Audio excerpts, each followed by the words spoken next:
आप देख रहे हैं न्यूज नाउ 24/7। ताज़ा खबरों के लिए हमारे साथ बने रहें। कांग्रेस नेता राहुल गांधी पर उत्तर प्रदेश के सीएम योगी आदित्यनाथ ने कहा, जो लोग भारत का इतिहास और भूगोल नहीं जानते, वे निश्चित रूप से ऐसी अप्रासंगिक टिप्पणियां करेंगे।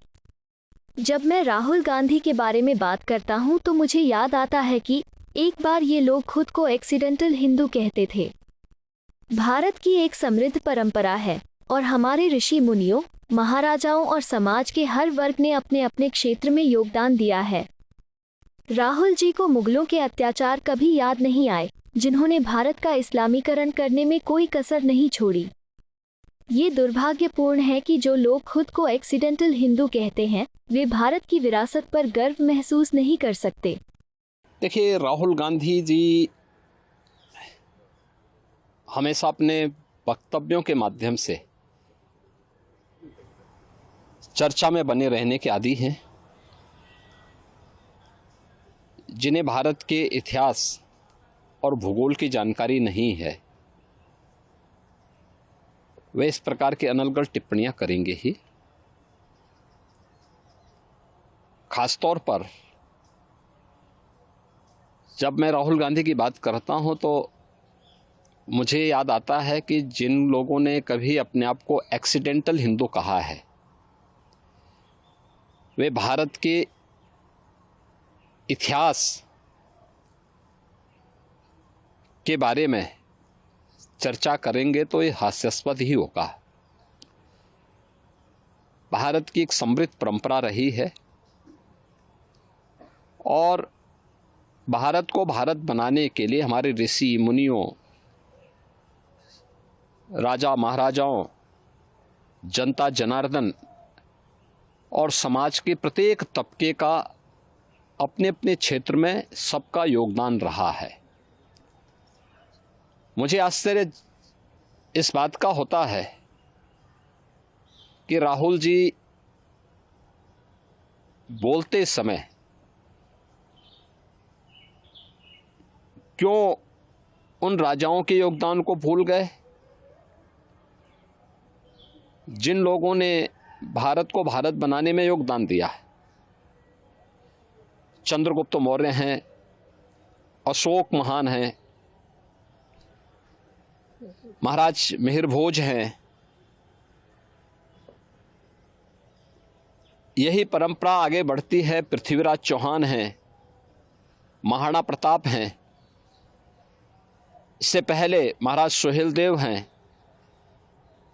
छत्रपति शिवाजी महाराज हैं। देश की आज़ादी की लड़ाई में 1857 के प्रथम स्वातंत्र समर के दौरान झांसी की रानी लक्ष्मीबाई या उन तमाम लोगों के, राजा महाराजाओं के, महारानियों के योगदान को कौन विस्मृत कर सकता है।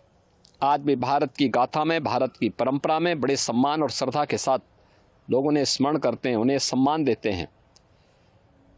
लेकिन राहुल जी को कभी मध्यकाल के मुगलों के वे अत्याचार याद नहीं आए, जिन्होंने हिंदुस्तान का इस्लामीकरण करने के लिए कोई कोर कसर नहीं छोड़ी थी। जिन लोगों ने अत्याचार और बर्बरता की सभी सीमाओं को लांघ डाला था। आखिर राहुल गांधी को इसके बारे में भी थोड़ा चर्चा करनी चाहिए। ये भी बताना चाहिए कि आखिर अयोध्या में राम मंदिर तोड़ने का दोषी कौन है, कौन दोषी था।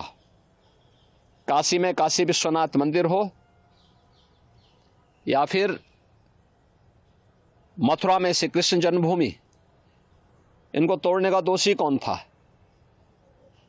देश के अंदर व्यापक पैमाने पे मध्यकाल में देश की सनातन संस्कृति और सभ्यता के खिलाफ तलवार के बल पर नरसंहार करने वाले कौन लोग थे। नालंदा और तक्षशिला जैसे विश्वविद्यालयों को किन्होंने नष्ट किया था, कौन लोग थे वह, उनकी भी तो थोड़ा चर्चा कर लेते। लेकिन दुर्भाग्य है, अपने आप को एक्सीडेंटल हिंदू कहने वाले भारत की विरासत के बारे में गौरव की अनुभूति नहीं कर सकते हैं, और उनसे उम्मीद करना भी मुझे लगता है कि ये अपने आप में नाइंसाफ़ी होगी। और मुझे लगता है कि स्वयं में एक जो है अनावश्यक रूप से हम लोग माथापच्ची करें अगर राहुल गांधी जैसे लोगों से उम्मीद की जाए तो। सर, आपको यह वीडियो पसंद आया हो तो इसे लाइक करें, हमारे चैनल को सब्सक्राइब करें।